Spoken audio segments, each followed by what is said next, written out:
নমস্কার বন্ধুরা, আজকের এই ভিডিওতে আমরা তোমাদের জন্য আগরতলা গভর্নমেন্ট মেডিকেল কলেজের মাধ্যমে আবারও কিন্তু ত্রিপুরা গভর্নমেন্টের মাধ্যমে একটা সরকারিভাবে একটা নোটিফিকেশন দেওয়া হয়েছে, যেখানে কিন্তু তোমরা নর্মালি এখানে উচ্চ মাধ্যমিক পাস আউট বা যারা গ্রাজুয়েশন পাস আউট রয়েছে, তোমরা কিন্তু প্রত্যেক ক্যান্ডিডেট কিন্তু এই পোস্টগুলির মধ্যে আবেদন করতে পারবে। এখানে কিন্তু তোমাদের শুধুমাত্র ত্রিপুরার মধ্যেই তোমাদের পোস্টিং হবে এবং ত্রিপুরার মধ্যে থেকেই তোমরা এখানে আবেদনটা করতে পারবে। তো সম্পূর্ণ ডিটেলসটা স্টেপ বাই স্টেপ এই ভিডিওতে আমরা আলোচনা করবো। অবশ্যই কিন্তু তোমরা আমাদের চ্যানেলটিকে সাবস্ক্রাইব করে পাশে থাকা বেল আইকনটিকে অবশ্যই অল অপশন দিয়ে ক্লিক করবে, যাতে করে প্রত্যেকটি চাকরি নোটিফিকেশন প্লাস রেজাল্ট সম্পর্কিত প্রত্যেকটি আপডেট, তাছাড়া স্কলারশিপ এবং এডমিশন রিলেটেড প্রত্যেকটি আপডেটগুলি যাতে তোমাদের কাছে টাইম টু টাইম পৌঁছে যায়। অবশ্যই কিন্তু তোমরা আমাদের চ্যানেলটিকে সাবস্ক্রাইব করে পাশে থাকবে। দেখো, আগরতলা গভর্নমেন্ট মেডিকেল কলেজ থেকে কুঞ্জবন ত্রিপুরা থেকে এই যে নোটিফিকেশনটা দেওয়া হয়েছে, নোটিফিকেশনটা আমি তোমাদের একবার দেখে দিচ্ছি। যখনই তোমরা এখানে আগরতলা গভর্নমেন্ট মেডিকেল কলেজের অফিসিয়াল ওয়েবসাইটের মধ্যে আসবে, এখানে একটু নিচের দিকে আসলে তোমরা এখানে যে এমপ্লয়মেন্ট নোটিস রয়েছে, ঠিক আছে, আমি তোমাদের এমপ্লয়মেন্ট নোটিসের মধ্যে প্রথম যে নোটিফিকেশনটা দেওয়া হয়েছে এটা কিন্তু এখানে দেওয়া হয়েছে, ঠিক আছে। নোটিফিকেশনটা কি তোমাদের এখানে দেখিয়ে দিচ্ছি। দেখো দেখো নোটিফিকেশনে কি বলা হয়েছে, এখানে এজিএমসিএসবি হসপিটাল থেকে এখানে আগরতলা গভর্নমেন্ট মেডিকেল কলেজ থেকে মাল্টি ডিপার্টমেন্ট রিসার্চ ইউনিটের জন্য এখানে নোটিশ দেওয়া হয়েছে। এখানে টোটাল এখানে বিভিন্ন রকমের পোস্টে এখানে নিয়োগটা করানো হবে। তো এই যে নিয়োগটা করানো হবে, এখানে তোমাদের আমি প্রথমে এখানে দেখিয়ে দিই, যারা নর্মালি এখানে মাধ্যমিক এখানে উচ্চ মাধ্যমিক পাস আউট দিয়ে তোমরা এখানে আবেদন করবে, তোমাদের জন্য কি কি এখানে পোস্ট রয়েছে। দেখো, প্রথমে তো এখানে দেখাচ্ছি তোমাদের যারা এখানে গ্রাজুয়েশন পাস আউট করে রেখেছো, ঠিক আছে, যারা গ্রাজুয়েশন পাস আউট করে গেছো, তোমাদের জন্য কি বলা হয়েছে, অ্যাকাউন্ট অ্যাসিস্ট্যান্ট অথবা UDC upper division clerk, account assistant অথবা আপার ডিভিশন ক্লার্ক, এই পোস্টে দুইটি পোস্ট রয়েছে, ঠিক আছে, দুইটি পোস্ট রয়েছে। স্যালারিটা তোমাদের 20,000 টাকা পার মান্থ তোমরা স্যালারি পাবে। যারা গ্রাজুয়েশন ইন আর্টস অর্থাৎ যারা গ্রাজুয়েশনটা আর্টস টিমে বা কমার্স টিমে অথবা সায়েন্স টিমে রয়েছো, সায়েন্স টিমে করেছো, যে কোনো রকম ইউনিভার্সিটি থেকে তোমরা কিন্তু আবেদনটা করতে পারছো। এর মধ্যে তোমাদের অবশ্যই এখানে কম্পিউটার নলেজ তোমাদের এখানে লাগবে, কম্পিউটার ডাটাবেস বা কম্পিউটারের যে সমস্ত সফটওয়্যারগুলো আছে, কম্পিউটার নলেজ তোমাদের লাগবে, সেক্ষেত্রে তুমি আবেদনটা করতে পারবে। এবং এজ লিমিট 18 থেকে 35 বছর পর্যন্ত তুমি এখানে আবেদনটা করতে পারছো, ঠিক আছে। এরপর দেখো তোমাদের এখানে কি বলা হচ্ছে, এরপর দেখো উপরে যে পোস্টগুলি দেওয়া হয়েছে, এই পোস্টগুলি সম্পর্কে এখানে দেখাচ্ছি।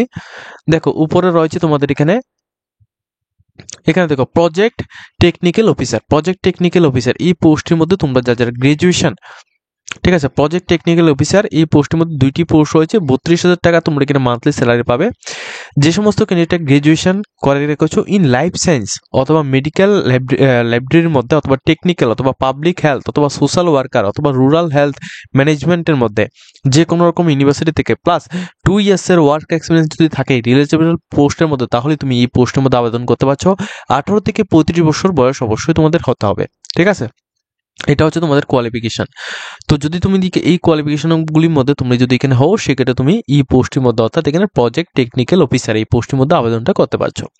এরপর দেখো লোয়ার ডিভিশন ক্লার্ক, এই পোস্টটার মধ্যে তোমরা প্রচুর পরিমাণ ক্যান্ডিডেট কিন্তু আবেদন করবে। সবচেয়ে বেশি পোস্ট আপনার মধ্যে আবেদন করবে হচ্ছে লোয়ার ডিভিশন ক্লার্ক, ঠিক আছে, lower division clerk, project technical officer, এবং লাস্ট যে পোস্টটা ছিল আমি তোমাদের এখানে দেখিয়ে দিচ্ছি, লাস্ট যে পোস্টটা ছিল আপার ডিভিশন ক্লার্ক অথবা অ্যাকাউন্ট অ্যাসিস্ট্যান্ট, ঠিক আছে, অ্যাকাউন্ট অ্যাসিস্ট্যান্ট, এই পোস্টের মধ্যে এই তিনটি পোস্টের মধ্যে সবচেয়ে বেশি ক্যান্ডিডেট কিন্তু এখানে কম্পিটিশনটা হবে।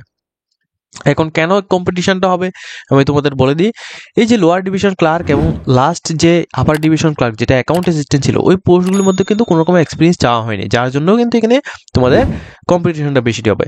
এখন দেখো লোয়ার ডিভিশন ক্লার্ক এই পোস্টের জন্য 3টি পোস্ট রয়েছে। পার মান্থ তোমরা 20,000 টাকা করে পার মান্থ তোমরা স্যালারি পেয়ে যাবে। এছাড়া তোমাদের এখানে 12,000 এখানে শুধুমাত্র এখানে উচ্চ মাধ্যমিক পাস আউট যারা করে গেছে তোমরা এখানে আবেদন করতে পারবে। তার সাথে অবশ্যই তোমাদের কম্পিউটার নলেজ লাগবে, ঠিক আছে। তো যারা নর্মালি কিন্তু মাধ্যমিক পাস আউট করে থাকে, তারা কিন্তু অবশ্যই বা উচ্চ মাধ্যমিক পাস আউট করার আগেই কিন্তু ক্লাস 11-এ যখন স্টুডেন্টরা থাকে, সেই সময় কিন্তু প্রচুর পরিমাণ স্টুডেন্ট কিন্তু কম্পিউটার কোর্স করে নিয়ে থাকে। তো যদি তোমাদের নর্মালি কম্পিউটার কোর্স যদি তোমাদের করা থাকে, সেক্ষেত্রে তুমি কিন্তু অবশ্যই এই পোস্টের মধ্যে আবেদন করতে পারবে, কোনো রকম এক্সপিরিয়েন্স কিন্তু তোমাদের লাগবে না। 18 থেকে 30 বছর অবশ্যই তোমাদের হতে হবে, সেক্ষেত্রে তুমি এখানে এইজের কাট অফটা 18 থেকে 30-এর মধ্যে যদি হয়, সেক্ষেত্রে তুমি এখানে আবেদনটা করতে পারছো, ঠিক আছে।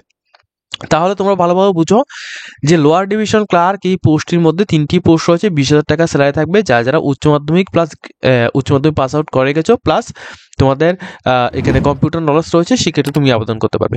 এখন অনেকের কোশ্চেন থাকে অনেকে আমাদের কমেন্ট করে যে দাদা আমি গ্রাজুয়েশন ইন বিকম করে গেছি বা বিটেক করেছি, তাহলে আমি লোয়ার ডিভিশন ক্লার্কের মধ্যে আবেদন করতে পারবো কিনা। দেখো এখানে উচ্চ মাধ্যমিক পাস আউটটা লয়েস্ট এখানে রাখা হচ্ছে। এরপর তুমি যদি এখানে এখানে আদার্স কোয়ালিফিকেশন অর্থাৎ উচ্চ মাধ্যমিকের উপরে যদি তুমি এখানে কোয়ালিফিকেশন দিয়ে আবেদন করতে চাও তুমি আবেদন করতে পারো, এই জন্য কোনো বাধা বিপত্তি নেই, কিন্তু তোমাদের অ্যাটলিস্ট উচ্চ মাধ্যমিক পাস আউট হতে হবে, এটা হচ্ছে মেন। ঠিক আছে, এরপর দেখো উপরে এখানে কি পোস্ট রয়েছে, ল্যাবরেটরি অ্যাসিস্ট্যান্ট। ল্যাবরেটরি অ্যাসিস্ট্যান্ট এই পোস্টটির মধ্যে 3টি পোস্ট রয়েছে, যেখানে তোমাদের 20,000 টাকা পার মান্থ তোমরা এখানে স্যালারি পেয়ে যাবে। কিন্তু এই পোস্টের মধ্যে তোমাদের দেখো কোয়ালিফিকেশনটা, যারা উচ্চ মাধ্যমিক পাস আউট করে গেছো উইথ সায়েন্সের মধ্যে প্লাস 3 ইয়ার্সের এক্সপিরিয়েন্স রয়েছে রিলেটেবল ফিল্ডের মধ্যে, সেক্ষেত্রে তুমি আবেদন করতে পারবে। ঠিক আছে, যারা উচ্চ মাধ্যমিক পাস আউট করে গেছো সায়েন্সের মধ্যে এবং 3 ইয়ার্সের এক্সপিরিয়েন্স রয়েছে, সেক্ষেত্রে তুমি এখানে আবেদনটা করতে পারবে। এক্সপিরিয়েন্সটা তোমাদের কিসের মধ্যে, বিভিন্ন রকমের ইনস্টিটিউশন, গভর্নমেন্ট ইনস্টিটিউশনের মধ্যে তোমার যদি আইসিএমআর বা ডিএইচআর অথবা যদি তোমাদের এখানে ডিবিটি বা যে কোনো এনি যদি তোমাদের এখানে হয়ে থাকে, সেক্ষেত্রে তুমি আবেদনটা করতে পারছো। 18 থেকে 30 বছর তোমাদের এইজের লিমিট দেওয়া হয়েছে, তোমরা এই এইজের মধ্যে তুমি এখানে আবেদনটা করতে পারবে। ঠিক আছে, এরপর এরপর উপরে এখানে যে পোস্টটা রয়েছে এটা হচ্ছে ল্যাবরেটরি টেকনিশিয়ান। ল্যাবরেটরি টেকনিশিয়ান এই যে পোস্টটা রয়েছে 3টি পোস্ট রয়েছে, 20,000 টাকা তোমাদের এখানে পার মান্থ স্যালারি পাবে, এর সাথে তোমাদের এখানে এইচআরএ এবং আদার্স অ্যানাউন্সগুলি তোমাদের এখানে থাকবে। ঠিক আছে, এই পোস্টের মধ্যে আবেদন করতে হলে তোমাদের এখানে উচ্চ মাধ্যমিক পাস আউট তোমাদের অবশ্যই করা থাকতে হবে উইথ সায়েন্সের মধ্যে। ঠিক আছে, নট ফর আস, উচ্চ মাধ্যমিক পাস আউটটা সায়েন্সের মধ্যে করা থাকতে হবে। তার সাথে তোমাদের অবশ্যই যদি তোমাদের এখানে ডিএমএলটি অথবা তোমাদের বিএমএলটি যদি করা থাকে প্লাস এর সাথে তোমাদের 5 ইয়ার্সের এক্সপিরিয়েন্স, এই তোমাদের প্রথমত উচ্চ মাধ্যমিক ইন সায়েন্স এটা লাগবে, ডিএমএলটি অথবা বিএমএলটি এই দুইটার মধ্যে যে কোনো একটা লাগবে। এরপর তোমাদের এখানে 5 ইয়ার্সের এক্সপিরিয়েন্স যদি থাকে সেক্ষেত্রে তুমি আবেদনটা করতে পারছো। আদারওয়াইজ যদি এই কোয়ালিফিকেশনটা যদি না থাকে তুমি এই পোস্টের জন্য এলিজিবল নাও, তুমি এই পোস্টের মধ্যে আবেদনটা করতে পারবে না। 18 থেকে 30 বছরের মধ্যে তোমরা যারা ক্যান্ডিডেট রয়েছো তোমরা কিন্তু প্রত্যেক ক্যান্ডিডেট কিন্তু এই পোস্টের মধ্যে আবেদনটা করতে পারছো। তাহলে তোমাদের আমি ডিটেলস তোমাদের এখানে বুঝিয়ে দিচ্ছি পোস্টগুলি কিভাবে তোমাদের এখানে থাকবে, কি কি ডিটেলস রয়েছে, সম্পূর্ণ ডিটেলসটা আমি তোমাদের বলে দিচ্ছি। এখন দেখো জেনারেল যে টার্মস এন্ড কন্ডিশন রয়েছে, টার্মস এন্ড কন্ডিশনটা তোমাদের বলে দিই। অনেকে বলবে এই পোস্টটা তোমাদের কন্টেকচুয়াল বেসিক হচ্ছে নাকি তোমাদের এখানে রেগুলার বেসিক হচ্ছে, তো তোমাদের এখানে বলে দিই এটা কিন্তু সম্পূর্ণ কন্টেকচুয়াল বেসিক, টেম্পোরারি বেসিক কিন্তু তোমাদের এখানে নিয়োগটা করানো হচ্ছে। পরবর্তী সময় হয়তো বা এটা তোমাদের রেগুলারভাবে তোমাদের করে দেওয়া হতে পারে।